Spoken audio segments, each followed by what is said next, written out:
I hope you can hear me because it's really windy. So I'm really looking forward to this one. I'm not really too sure exactly what to expect. I've seen a few things online, but yeah, really looking forward to it. So hopefully get some good video. So before the tour, I decided to just go for a little walk around the building just to see what I could see and see what I could find. As you walk along Baker Street, you can see where the old Lost Property Office was. On the tour, you're escorted through the barriers. So those doors in front of us is where we started.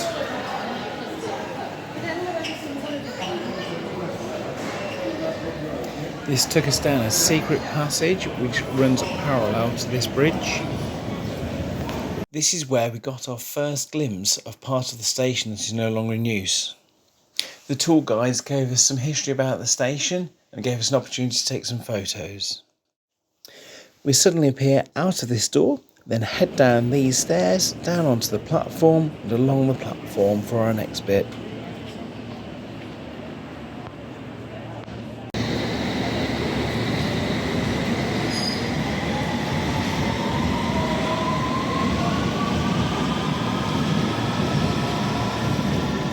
Next, we go through this door where we see some what could have been offices for the staff at the time, and we also get to see where the original staircase for the original station would have been.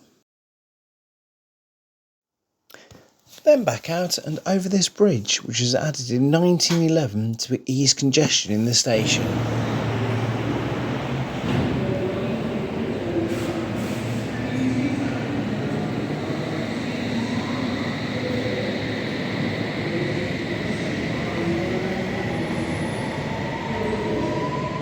It is believed that these handrails on the sides may date back to 1911 when it was installed.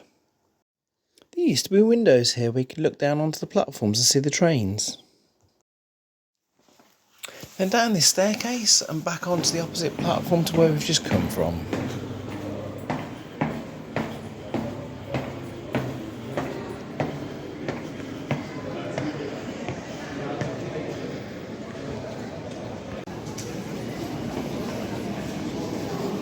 Next we went along this little alleyway which you can see has been added at a later date.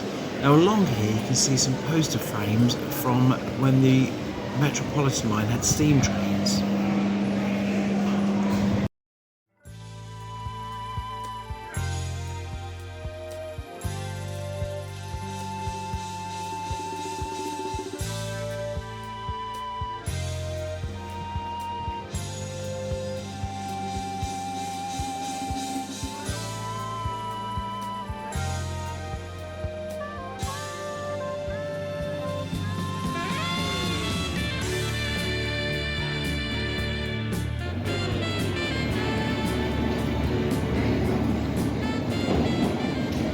Next we went down the stairs just along this platform which is signposted Bakerloo and Jubilee until we found this little door here.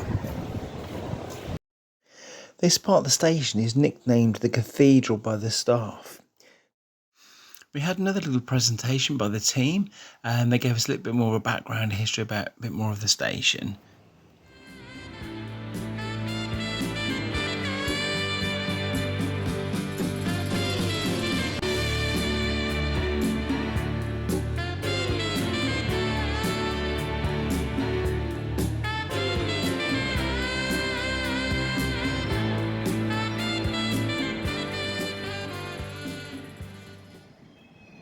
Next we find ourselves at these strange looking doors where we go through and it's another tunnel.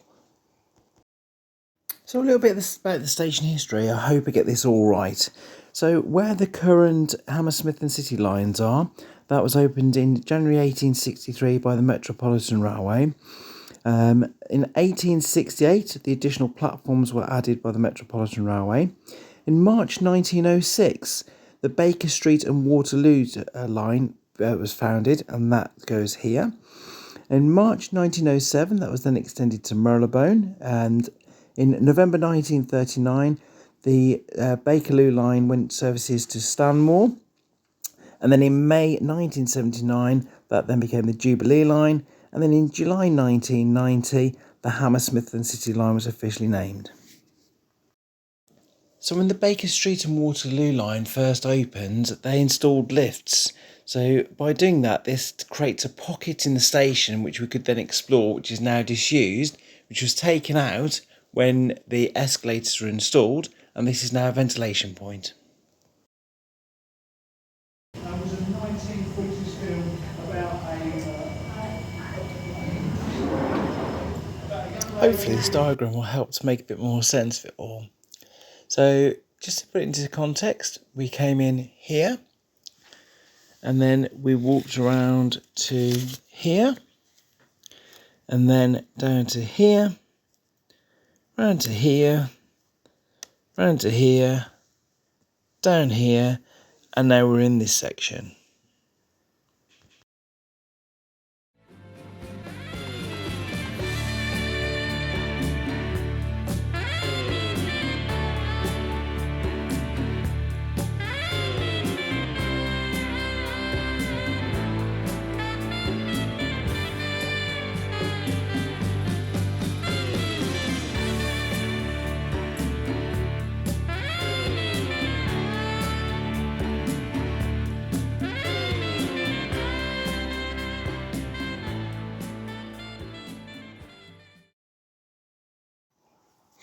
So here, the Bakerloo lines and the Jubilee lines do run parallel with each other.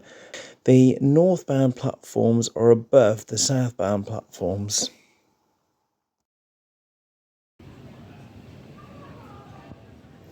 From here, we went back the route that we came, and then we followed the escalator, which leads to the way out. It is signposted, no access to other platforms. This escalator is unusual in the fact that it has glass panels in the roof and you can see daylight through it.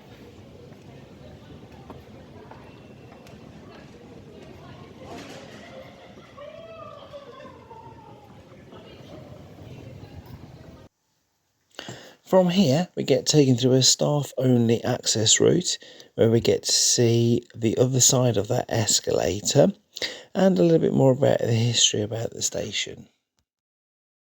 There was a brief mention about the Lost Property Office and also this building which used to be the catering school and is now the staff canteen. We also saw the old shooting range which was used to train people how to fire firearms during the war. This tour is really great and really worth doing.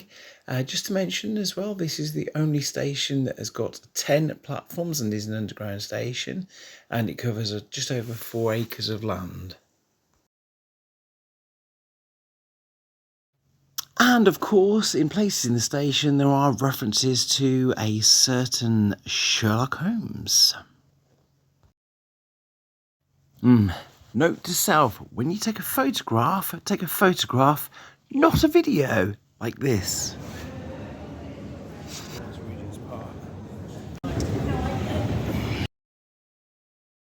Of course, I couldn't come here without actually going on the Bakerloo line, as it used to be the Baker Street and Waterloo line. I haven't got time today to actually go all the way to Waterloo, but I just sort of a quick ride on the train anyway.